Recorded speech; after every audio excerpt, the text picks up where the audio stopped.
I'm Gil Kennedy, President and CEO of HarCo Credit Union.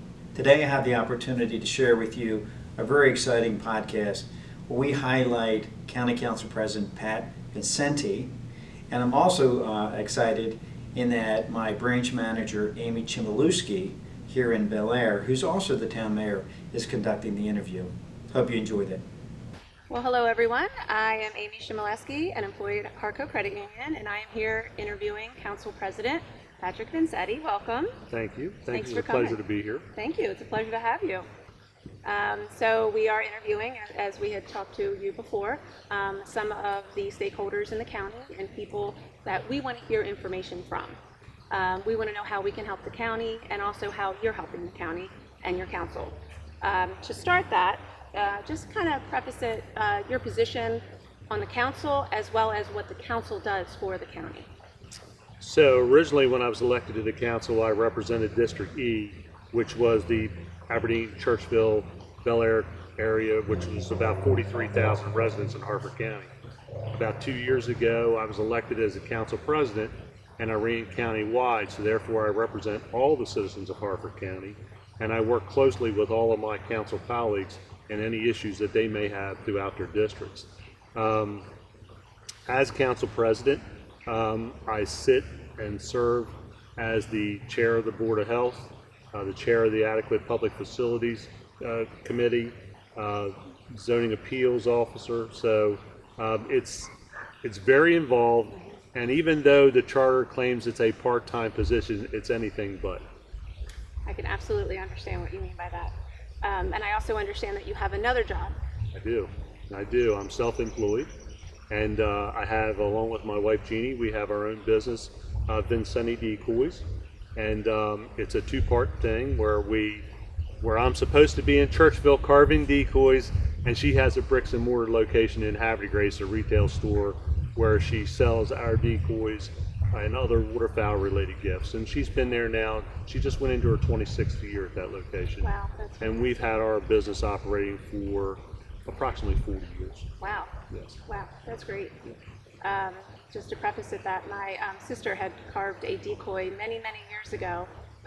It was actually a pelican, and she won first place Very nice. at the Decoy Festival. Very nice. Very nice. Very nice. I have several of your decoys at my house. You need more. So to get into more of the nitty-gritty of everything that you're doing, since the council serves the Board of Health, like Yes. you mentioned, what is the role that you've played in the COVID-19 pandemic? So, as I said, council members sit as the Board of Health, and as my role, or in my role as council president, I sit as the chair. And during COVID, which none of us could have imagined the impact and effect that it's had on our citizens and our business community, our health and well-being, we play an active role working with our partners at the health department. For myself, on a daily basis, I don't think there's a day that's gone by since COVID started that I haven't had at least one or two conversations with either Dr. Moy or Ms. Austin. We help them identify any type of issues or complaints that we have throughout the county. I have actually visited some businesses to help distribute educational information throughout. But basically, we work together to make sure that all of our businesses stay open and running safely and securely, not only for their employees, but for their patrons as well. We want to keep our businesses open. When the governor gave the executive order giving the local health authority the power to go in and close a business, being a small business owner myself, that's the last thing we want to do. We want to keep our businesses open and running safely and securely. That's the objective, that's the agenda. Now, I understand the county also has some grants that are out there that are available for these profit and non-for-profit businesses. Yes. If someone needed to find out about those, where could they research that? I would suggest they call economic development. Mr. Len Parrish, Community and Economic Development. The county has received about $45 million in CARES Act funding, some of which is to go towards small business and some toward, refunding some of the monies that the county has put out of pocket for PPE. That's fantastic. Yep. That's great. Thank you for doing that. Thank the Absolutely. county. That's Absolutely. wonderful. And I understand there's still about 30% of those funds are available still. That's correct. From what I heard this morning. That's correct. That's great. And you had mentioned Dr. Moy. Yes. So I'll segue into that.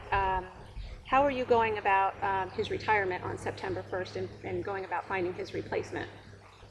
I think it's going to be very difficult for us to find somebody to replace Dr. Moy, because I've said several times that throughout this whole COVID pandemic that every day we were reassured that we had picked the right person when Dr. Moy was here, because he had the personality, the demeanor to deal with everything that came forward. He has kept us up to speed with weekly and bi-weekly updates as far as numbers and information available for testing and our positivity rate. He's just been a great asset to have during this period.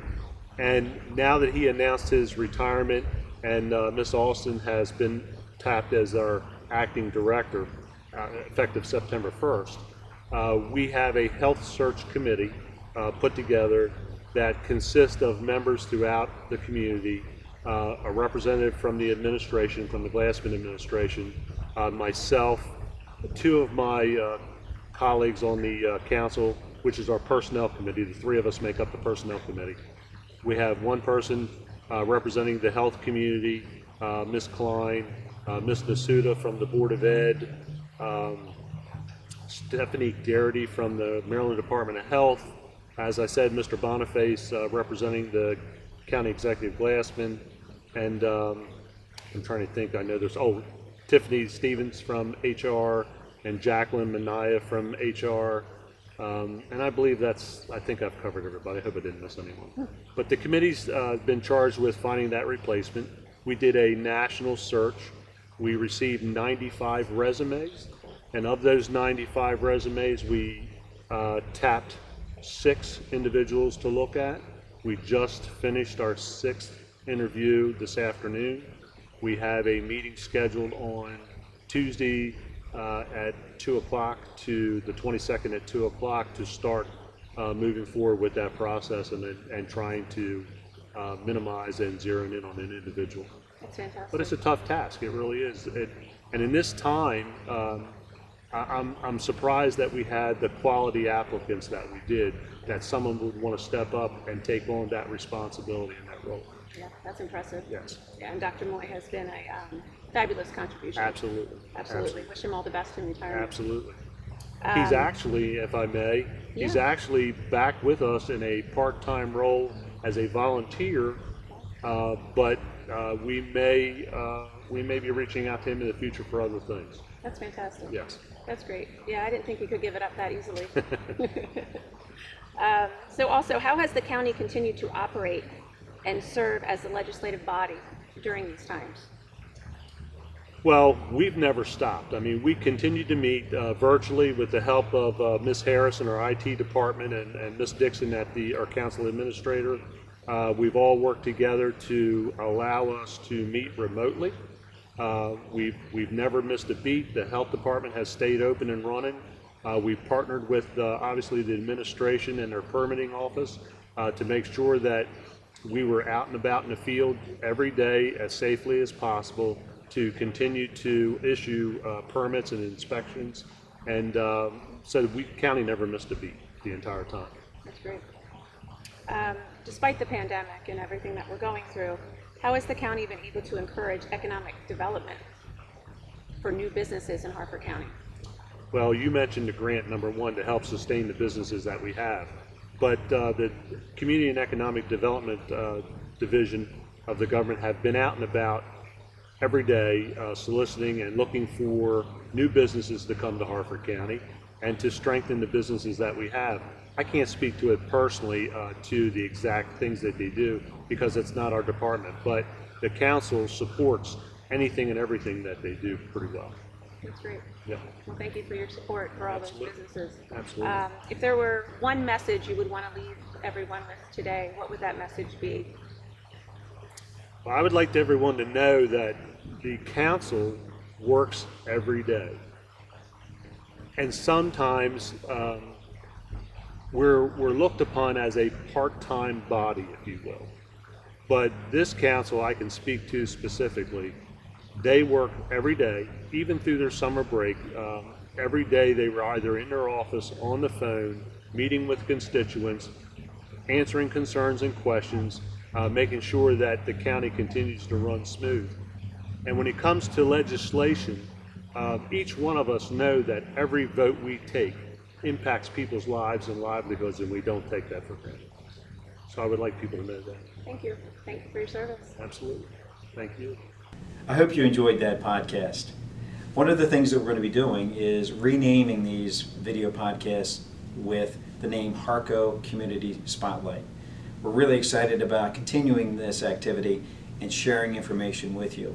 Hope you're enjoying them, and please remember to share our videos with your family and friends and like us on Facebook.